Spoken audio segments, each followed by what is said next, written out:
after an emotional loss to Washington last week, USC is hoping to bounce back against the Oregon Ducks. Now, that is going to be a challenge that might be more difficult than it was against Washington. This is an Oregon Ducks team that can put up points in a hurry, but also has a much better defense than Washington possesses. Now, Caleb Williams has been special, and we'll see what happens with USC now that Alex Grinch is no longer the defensive coordinator. Does that mean they improve a little bit? I don't think they're going to be drastically different, but I do think you should see a few different things in first half, at least in the first few drives, that the new duo of defensive coordinators will provide for this defense. I think that they'll be motivated to avenge the firing, if you will.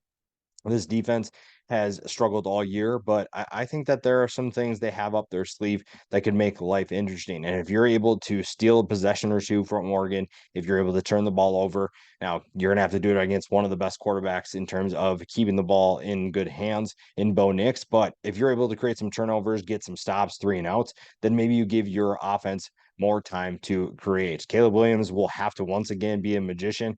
That part hasn't changed. The offensive line has not been a super great overall, but I think that they've done a good job at times giving Caleb time to throw. But ultimately, it feels like every other play we're looking at Caleb Williams put on a magic show. He's been phenomenal to watch this year, and it feels like he could use some help.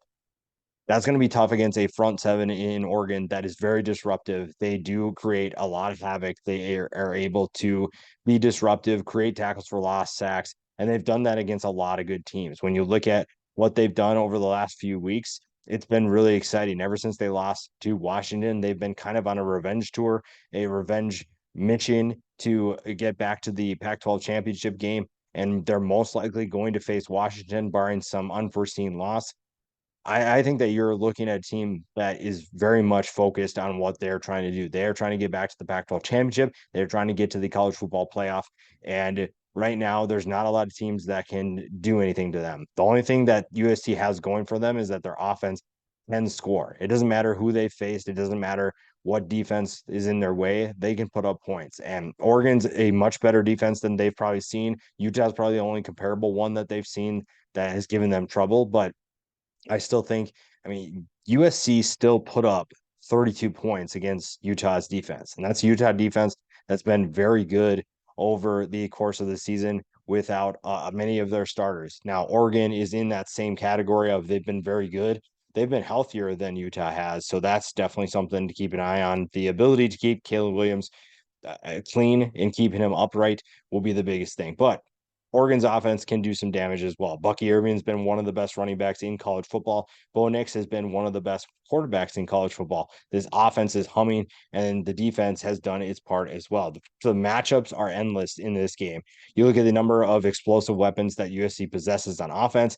Oregon doesn't have as many, but they do have some that you need to watch. Troy Franklin is one of the best wide receivers in college football.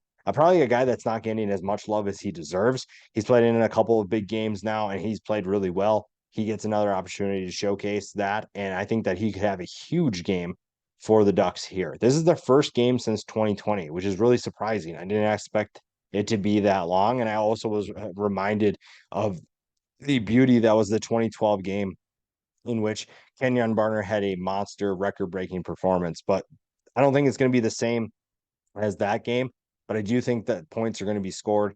I think that this one could be a back and forth affair, which would be really exciting. But there's also the chance that Oregon, I wouldn't say runs away with it, but definitely wins comfortably. When you're picking this game, you have to pick Oregon.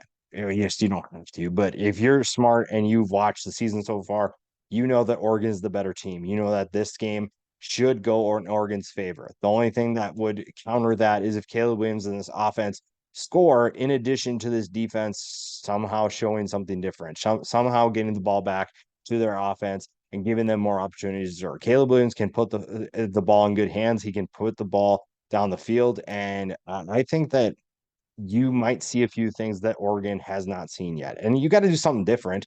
When you look at what USC's done this year, they have not really done much to stop anybody. And the fact that Washington ran for over 300 yards, Washington was barely averaging over 100 yards per game on the ground.